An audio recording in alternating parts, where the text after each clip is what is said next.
Bienvenue dans la troisième présentation des livrets de cette saison 2024 de MotoGP. Après le team Gresini il y a quelques jours, après le team officiel Ducati, c'est la troisième équipe de la marque italienne qui a dévoilé sa livrée hier avec le team Pertamina Enduro VR46. Changement de sponsor. N'oubliez pas de liker, partager, commenter et surtout vous abonner à la chaîne, c'est très important. On est parti.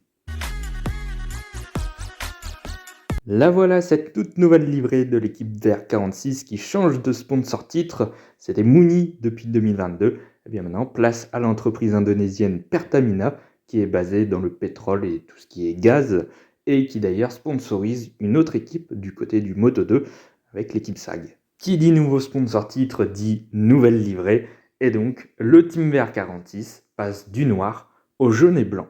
Et honnêtement, j'adore la livrée, c'est la meilleure des trois qu'on ait vues depuis le début. Vous êtes certainement au courant que le patron de cette équipe VR46, c'est évidemment la légende italienne Valentino Rossi. La couleur historique du pilote italien, c'est évidemment le jaune.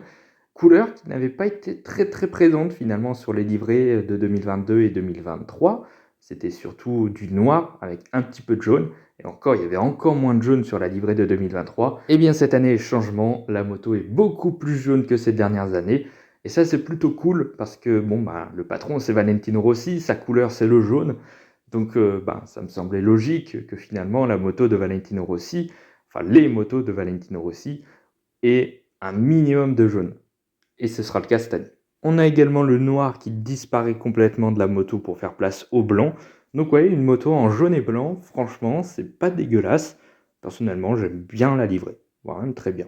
Toutefois, avec la couleur du sponsor titre, je pensais que la moto allait être un peu plus rouge, genre du rouge et jaune, un truc comme ça.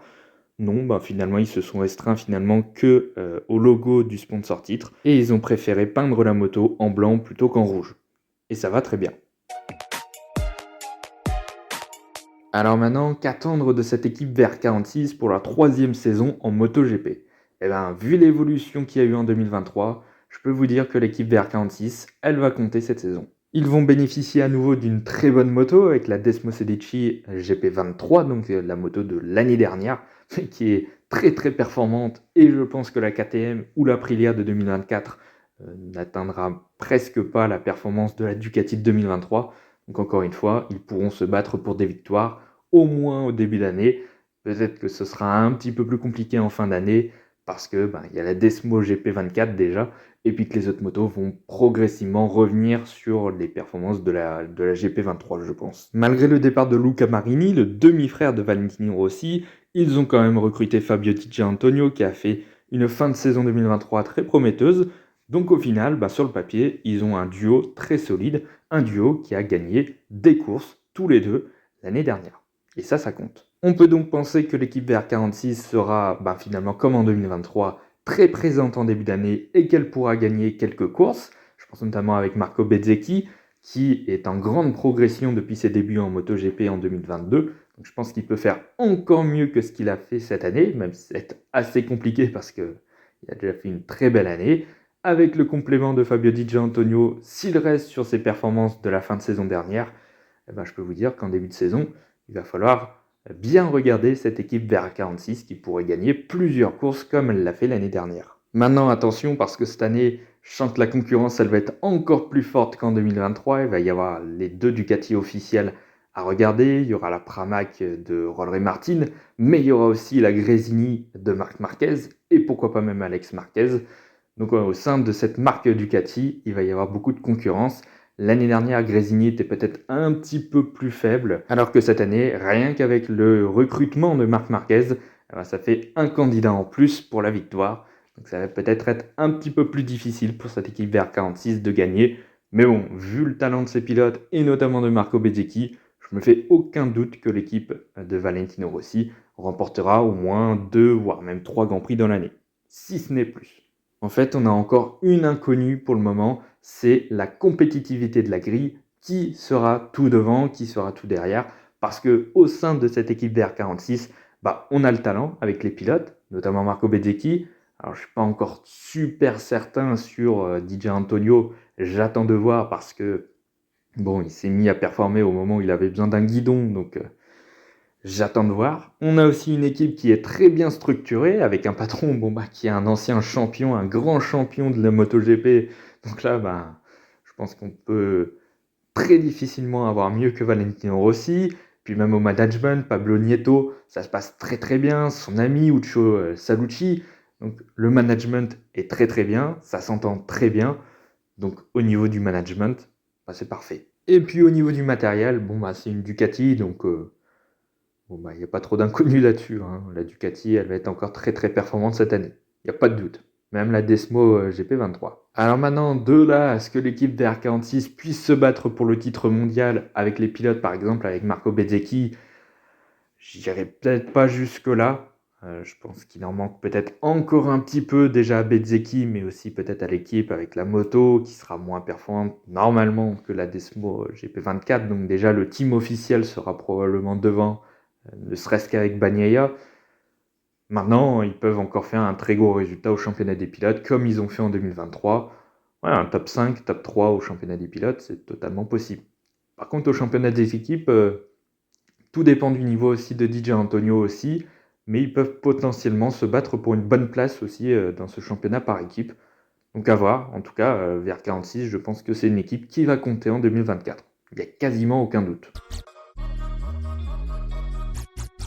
Passons maintenant au pilote et tout d'abord Marco Bezzecchi qui revient d'une saison 2023 excellente avec une 3e place au championnat des pilotes. Il a remporté sa première course en MotoGP, d'ailleurs il a gagné 3 courses en 2023. Enfin bref, il a fait une superbe année, une grosse progression. Déjà pour sa toute première année en MotoGP en 2022, il avait déjà fait une très grosse impression, il avait fait une très belle année. Mais alors là en 2023, il a encore fait mieux. Donc en 2024, j'attends Marco Bezzecchi tout en haut, au moins autant qu'en 2023. Vu son début de carrière en MotoGP, je pense franchement que Marco Bezzecchi pourra un jour remporter un titre mondial en MotoGP. Par exemple, si on le place dans le team officiel Ducati. Et d'ailleurs, ce sera probablement son objectif pour la saison 2025, ce serait de remplacer Enea Bastianini. Sauf qu'il y a de la concurrence puisqu'il y a aussi Rory Martin.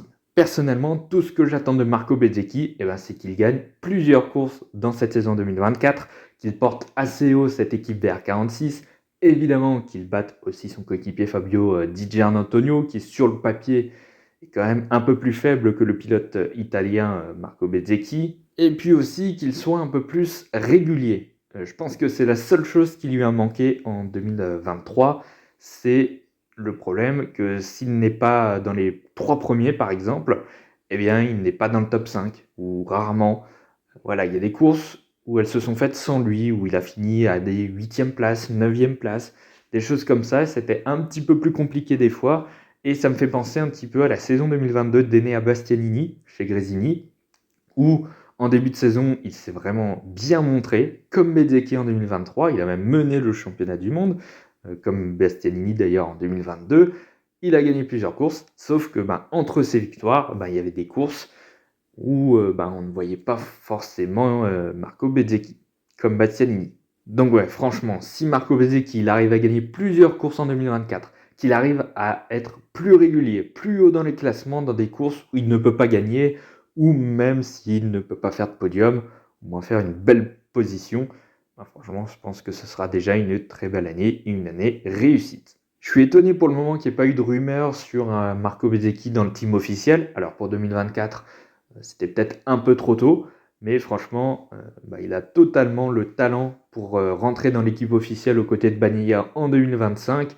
Rory Martin s'est battu pour le titre en 2023, donc c'est le candidat potentiel, principal, pour rejoindre l'équipe officielle à la place d'Enea Bastianini. Mais je pense qu'il ne faut pas non plus oublier Marco Bezzecchi, qui est quand même un pilote Ducati et qui pourrait très bien monter dans l'équipe officielle dans le futur. Donc à voir. Il y aura probablement une bataille entre Martin et Bezzecchi, aussi Bastianini finalement, parce que il n'est pas mort, hein. Ça se trouve, il fera une très belle année, il pourra rester dans le team usine. Mais vu sa saison 2023, c'est compliqué. Donc ça dépendra aussi des résultats d'Enea Bastianini. Mais Marco Bezzecchi, j'ai pas beaucoup de doutes, je pense qu'il fera une très très belle année. Du côté de Fabio Di Giannantonio, comme je l'ai dit tout à l'heure, j'attends de voir.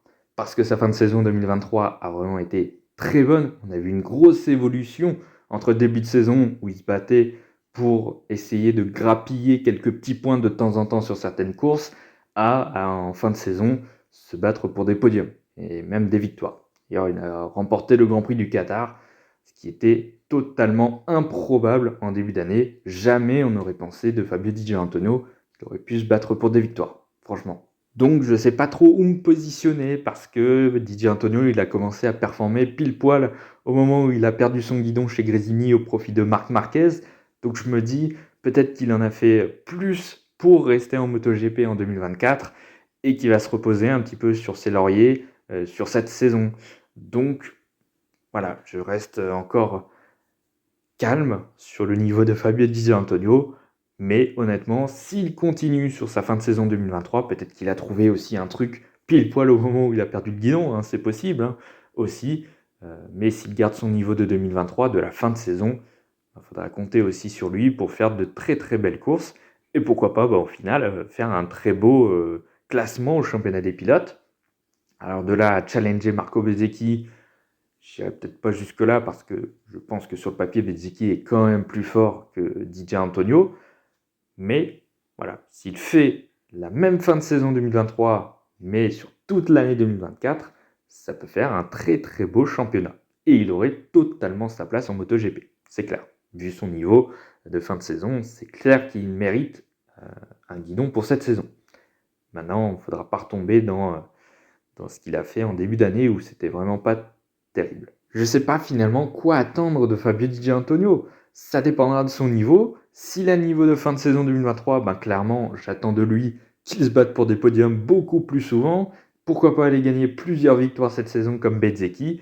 Et le tout ferait que l'équipe d'R46, comme je le disais tout à l'heure, pourrait se battre potentiellement même pour le titre du champion par équipe.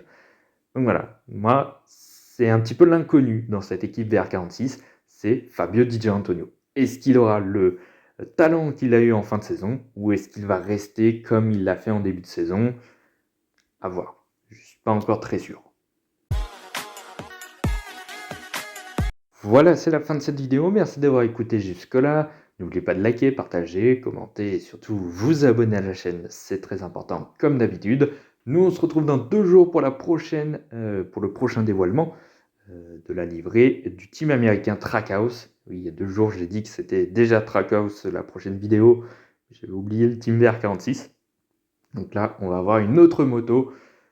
Ce ne sera pas donc Ducati, ce sera autour d'Aprilia avec son team satellite, le tout nouveau team américain. Bon, nous on se retrouve dans 2 jours. À bientôt.